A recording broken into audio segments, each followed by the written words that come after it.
5 August Sheikh হাসিনার পতনের পর তার মন্ত্রিসভার লাপাত্তা মন্ত্রী ও সংসদ সদস্যরা এখন কোথায় সেটি নিয়ে কৌতূহলের শেষ নেই। সরকার পতনের পর আওয়ামী লীগের বেশিরভাগ মন্ত্রী, সংসদ সদস্য, নেতাকর্মী আত্মগোপনে চলে যান। অনেকে দেশ ছেড়ে পালিয়েছেন বলে ধারণা করা হয়। অবশেষে তাদের মধ্যে কয়েকজনের দেখা মিলল যুক্তরাজ্যের লন্ডনে।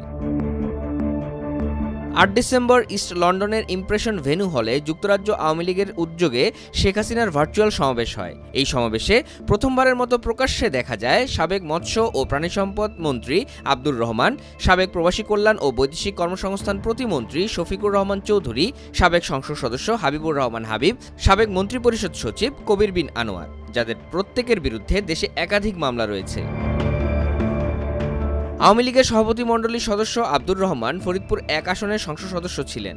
শফিকুর রহমান চৌধুরী সিলেট 2 আসনের সাবেক সংসদ সদস্য, হাবিবুর রহমান হাবিব সিলেট 3 আসনের সাবেক সংসদ সদস্য।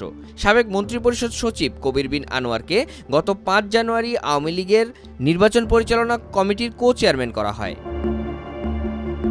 গত 5 আগস্ট ছাত্র জনতার অভ্যুত্থানে আওয়ামী লীগ সরকারের পতন হয়। শেখ হাসিনা দেশ ছেড়ে ভারতে চলে যান। বর্তমানে তিনি ভারতে অবস্থান করছেন।